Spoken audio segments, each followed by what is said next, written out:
Hey everyone, कैसे हैं आप? आई होप आप सभी बहुत अच्छे होंगे, अपनी लाइफ में बहुत अच्छा कर रहे होंगे। साथ ही आपने चैनल को सब्सक्राइब कर लिया होगा, बेल आइकन को प्रेस कर लिया होगा। एंड जो लोग चैनल पे न्यू हैं उन्होंने बायो से इंस्टा पेज को फॉलो कर लिया होगा। इंस्टा पेज यानी आपकी, जहां पर कहीं ना कहीं सेल्फ लव से रिलेटेड चीजें चला करती हैं। आप कैसे डेली बेसिस पे अपनी हाई वाइब्रेशन को जनरेट करते हैं, उससे रिलेटेड स्टोरीज के फॉर्म में, रील के फॉर्म में, कई पोस्ट के फॉर्म में आपको वो चीजें मोटिवेशन के फॉर्म में प्रोवाइड करते रहता हूँ। बेसिकली वहां पर आपका जो टास्क है वो है सेल्फ लव। बात करता हूँ डीएमडीएफ एनर्जी की कि इस टाइम डीएमडीएफ एनर्जी क्या चल रही है।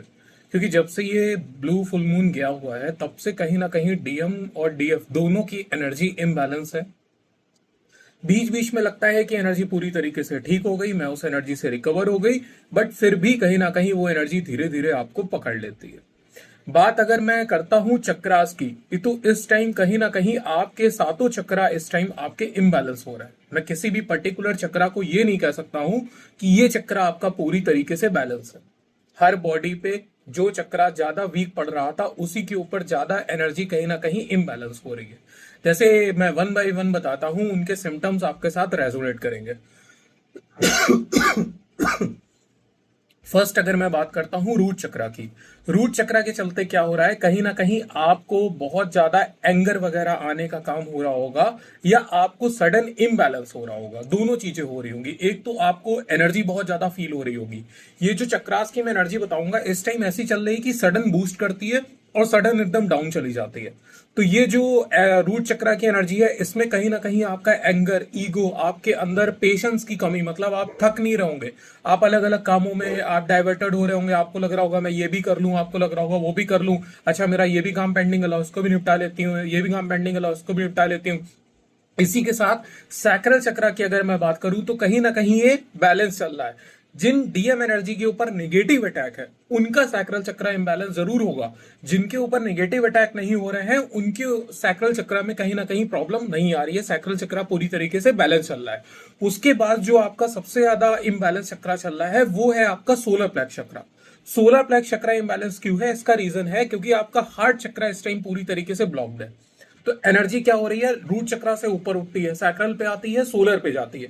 बट सोलर के बाद जब उसको हार्ट चक्रा पे जाना चाहिए तो वो कहीं ना कहीं वहां पर फ्लो नहीं हो रही है। रिजल्ट, सोलर प्लेक्स चक्रा में आपकी एनर्जी ओवर हो रही है। कॉन्स्टिपेशन, ब्लोटिंग, एसिडिटी, डाइजेशन आपका इम्प्रॉपर होना, ये सारी चीजें आपको देखने को मिल रही है। हार्ट चक्रा में तो आपको, जैसे कल पूरे दिन की मैं बात करूं तो कल पूरा दिन आपका बैलेंस रहा है। इवनिंग टाइम पे आपको इम्बैलेंस होना स्टार्ट हुआ, यानी कि 8-9 के बाद। कुछ लोगों को 6-7 ऐसे भी हो सकता है। इसमें क्या हो रहा था, एंजाइटी होना, पैनिकनेस आना, हार्ट में पेन होना, या हार्ट चक्रा की स्पिनिंग फील होना। ये चक्रा आपका इस तरीके से प्रॉब्लम दे रहा है। थ्रोट चक्रा में आपको बीच बीच में कहीं ना कहीं आपका ब्लॉक होता है, फिर ओपन हो जाता है, ब्लॉक होता है, कहीं ना कहीं ओपन हो जाता है। कल अगर मैं मॉर्निंग की बात करता हूं तो थ्रोट चक्रा आपका बहुत ज्यादा इम्बैलेंस हो रहा था। इसी के साथ क्या हो रहा है, ये जो मेन ये पार्ट होता है ना थ्रोट का, इसमें आपको पेन बहुत ज्यादा देखने को मिल रहा होगा। मतलब आप जैसे कि क्या होता है कि हमारे माउथ में लार वगैरह होती है तो वो जब अंदर जाती है तो वो अंदर जाने के टाइम भी कहीं ना कहीं पेन हो रहा होगा। इस तरीके की प्रॉब्लम आपको देखने को थ्रोट में मिल रही होगी। इसके बाद जो सबसे ज्यादा आपका इंपॉर्टेंट चक्र है वो है आपका क्राउन चक्र। क्राउन चक्र भी आपका कहीं ना कहीं इम्बैलेंस हो रहा है। क्राउन चक्र इम्बैलेंस होने की वजह से क्या होता है, आपको कुछ समझ में ही नहीं आता है। आप कहाँ हैं, किससे बात कर रहे हैं, कहाँ पर आप सपोज करिए किसी से आप बात कर रहे हैं, आपका कंसंट्रेशन बिल्डअप नहीं हो पा रहा है। आप किसी के साथ है, कोई आपको इंपॉर्टेंट चीज बता रहा है बट आपका माइंड कहीं ना कहीं और डाइवर्टेड है। आप फोकसली उसकी बात को फोकस ही नहीं कर पा रहे हैं। अननेसेसरी के ना जाने कहाँ कहाँ के फ्यूचर के थॉट आपके माइंड में आ रहे हैं। प्रेजेंट मोमेंट के थॉट आपके माइंड में चल रहे हैं, लेकिन सबसे ज्यादा अगर चल रहे हैं तो पास्ट के चल रहे हैं और फ्यूचर के चल रहे हैं। अननेसेसरी की ओवर थिंकिंग आपके माइंड में कंटिन्यू है। एनर्जी क्राउन चक्र में ऐसा लग रहा होगा जैसे कुछ लोगों की जिनकी वाइब्रेशन लो है उनको बहुत ज्यादा हैवीनेस हो रही होगी क्राउन चक्र पे, और जिन लोगों की क्राउन चक्र की एनर्जी हाई है वो कहीं ना कहीं पूरी तरीके से दिमाग के घोड़े उनके खुल गए होंगे, दौड़े पड़े होंगे कि समझ में ही नहीं आ रहा होगा क्या हो रहा है। देखिए, अब ये सब हो क्यों रहा है, इसके पीछे की मैं कहानी बता देता हूँ। मून में क्या होता है, बेसिकली आपकी बॉडी की जो निगेटिव एनर्जी होती है वो रिलीज होती है, और कहीं ना कहीं न्यू डेटा आपके एनर्जी के फॉर्म में बॉडी में एंटर करा जाता है। जैसे होता है ना मोबाइल फोन में या सिस्टम में हम लोग देखते हैं कि हम लोग एक टाइम पर आकर अपडेट करते हैं। तो पुरानी जितनी ग्लिचेस होती हैं वो कहीं ना कहीं उसमें वो होती हैं, और जितने भी आपकी स्टोरेज होती है वो कहीं ना कहीं प्रॉपर आपकी मेंटेन करी जाती है फिर से। ऐसे ही आपकी बॉडी का भी सिस्टम है। तो अभी क्या हो रहा है, मून में आपकी निगेटिविटी कहीं ना कहीं बाहर निकली, बीमारी के फॉर्म में बाहर निकली, कहीं किसी फॉर्म में बाहर निकली, कहीं किसी फॉर्म में बाहर निकली। अल्टीमेटली आपकी निगेटिविटी सरफेस पे आई और आपने उसको मेडिटेशन हीलिंग के थ्रू रिलीज करने का काम करा। अब ये जो न्यू डेटा आपकी बॉडी में एंटर करा जा रहा है, ये दोनों तरफ से एंटर करा जा रहा है, रूट चक्रा से भी करा जा रहा है और क्राउन चक्रा से भी करा जा रहा है। तो इस टाइम मोस्टली यही दो चक्रा सबसे ज्यादा इंबैलेंस हो रहा है। इंबैलेंस बीच के भी है, जैसे सोलर और हार्ट और थ्रोट भी इंबैलेंस है, लेकिन इन दो चक्रास में सबसे ज्यादा इंबैलेंस हो रहा है, क्योंकि कुछ लोगों की बॉडी में रूट चक्रा से एनर्जी इनबिल्ट हो रही है और कुछ लोगों की बॉडी में क्राउन चक्रा से इनबिल्ट हो रही है। इन दोनों के कंपैरिजन में भी अगर कंपैरेटिवली मैं करूं तो क्राउन चक्रा से आपकी बॉडी में सबसे ज्यादा एंटर कराया जा रहा है। अब जो न्यू एनर्जी आपकी बॉडी में एंटर हो रही है उसको आपकी बॉडी एडजस्ट नहीं कर पा रही है। उसके चलते क्या हो रहा है, कभी आपकी एनर्जी सडन हाई हो रही है, कभी आपकी एनर्जी एकदम लो हो रही है, कभी हार्ट चक्र एकदम इम्बैलेंस हो जाता है, एकदम आपको प्यार आने लगता है, एकदम हील हो जाते हो, एकदम खुशी खुशी फील हो जाती, और कभी एकदम इम्बैलेंस। तो ये जैसे जैसे आप इन चक्रास की एनर्जी को एक एक करके सिस्टमैटिक सेट होती जाएगी ना, आपके चक्रास बैलेंस में आते जाएंगे। अब ऐसे में आप कर क्या सकते हैं, एक तो सबसे इंपॉर्टेंट चीज है, आपको इस टाइम सातों चक्रा की हीलिंग कंटिन्यू परफॉर्म करनी है विदाउट एनी डिले। जैसे मैंने सीक्वेंस आप लोगों को बता रखा है कि रूट चक्रा से throat chakra by healing, and third eye से क्राउन चक्रा बाय बीज मंत्र। और कोशिश ये करिए कि क्राउन चक्रा को आप 2 बार कर पाए दिन में, बहुत अच्छा रहेगा। जो ब्रीथ ऑफ लाइफ वाला साउंड है उसका यूज करके आप क्राउन चक्रा को 2 बार करें। इसी के साथ जो सबसे इंपॉर्टेंट चीज है, वो आपके डेली शेड्यूल में ग्राउंडिंग शामिल होनी चाहिए इस टाइम, एटलीस्ट 15 to 20 मिनट, और बेयर फुट वॉक। अगर आपके घर के आसपास कहीं ग्रासलैंड नहीं अवेलेबल है या फिर आपके पार्क वगैरह अवेलेबल नहीं है, कोई दिक्कत की बात नहीं। आपके घर में टेरेस तो हो, आप छत पर जाइए, आराम से अपनी स्लीपर को रिमूव करिए और 15 से 20 मिनट वॉक करिए। इस टाइम आप अपनी जितनी ग्राउंडिंग पे ध्यान देंगे, प्राणायाम मेडिटेशन पे ध्यान देंगे, उतना जल्दी ये एनर्जी आपकी बॉडी में स्टेबल होगी और कहीं ना कहीं आपको इम्बैलेंस एनर्जी से बैलेंस आने का काम होगा।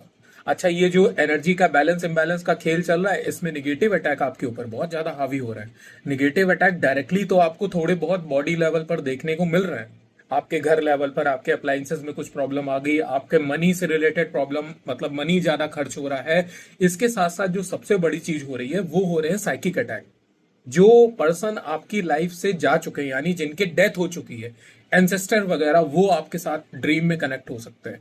ये आपको लगेगा कि आपके एंसेस्टर है, बट ऐसा नहीं है, ये कहीं ना कहीं डेविल एनर्जी है।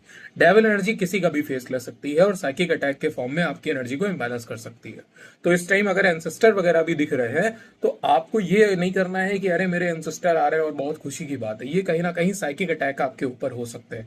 ऐसी सोल आपके 3D लेवल के कॉन्टेक्ट में आ सकती है जो आपके माइंड को इल्यूजन में डालने का काम कर सकती है, आपको ट्रैप में डाइवर्ट कर सकती है। जैसे मैंने लास्ट चैनल में भी बताया था, कुछ लोगों को बहुत जर्नी को लेकर डाउट आ रहा होगा कि अरे हम इतने टाइम से पेन से आ रहे हैं, हमें क्या मिला, ये है वो, और इस जर्नी में कुछ नहीं है। इस टाइम 3D की हर सोल के साथ आपको कॉर्ड कट करना है, और ऐसे लोगों को अब आपके ऑरा में इतनी पावर होनी चाहिए कि आपको सेंसिंग कैपेसिटी हाई होनी चाहिए। अगर किसी पर्सन का ऑरा निगेटिव है और वो आपके कांटेक्ट में आ रहा है, तो आपको ऐसे लोगों को बिल्कुल भी एंटरटेन नहीं करना है, टोटली लाइफ से रिमूव करना है। उस टाइम आपको बिल्कुल भी एनर्जी नहीं देनी है। इस टाइम सबसे ज्यादा अपने क्राउन चक्रा पे आप वर्क करिए, ठीक है। और वहीं अगर मैं आपके डीएम साइड की बात करूं तो डीएम साइड भी कहीं ना कहीं इम्बैलेंसिंग चल रही है।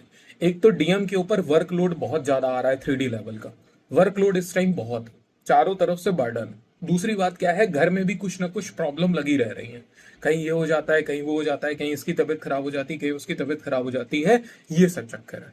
तो ऐसे में आपको अपनी बैलेंसिंग करनी है, अपने पार्टनर की बैलेंसिंग करनी है, क्योंकि यही दो मतलब हैं चीजें आपके लिए जो मैटर करती हैं, एक खुद आपके लिए और एक आपका पर्सन। रेस्ट 3D वर्ल्ड में कोई आपके लिए मैटरेबल चीज नहीं होनी चाहिए, ये बात हमेशा ध्यान रखिए, ठीक है ना। तो इस टाइम आप अपनी ओवर थिंकिंग से बचें, ग्राउंडिंग ज्यादा करें, वाटर इनटेक ज्यादा करें, और अपनी इस एनर्जी को अपने चक्रास में प्रॉपर फ्लो होने दें। यही अभी तक की गाइडेंस है। नेक्स्ट किसी को कहीं पर भी प्रॉब्लम आ रही है, बायो में नंबर अवेलेबल है, इंस्टाग्राम पे लिंक अवेलेबल है, आप कांटेक्ट करके अपने प्रॉब्लम को पूरी तरीके से रिजॉल्व करा सकते हैं। बट आपको स्टक सिचुएशन में इस टाइम बिल्कुल भी नहीं रहना है। और 16 प्लस चक्र में अगर आपका डाइजेशन इंबैलेंस हो रहा है, ये सब चीजें हो रही है, तो दवा वगैरह लेने की कोशिश मत करिए। अपनी मेडिटेशन से, अपने इनर वर्क से अपनी एनर्जी को बैलेंस करने का काम करिए। डॉक्टर, दवा, इन सबको भी अपनी एनर्जी देने की क्या जरूरत है आपको। ठीक है। आई होप आपके सारे डाउट क्लियर हो गए होंगे। Thank you so much. Next कोई भी अपडेट आती है तो मैं आपके सामने जरूर प्रेजेंट करूंगा। Shiv Shakti bless you all.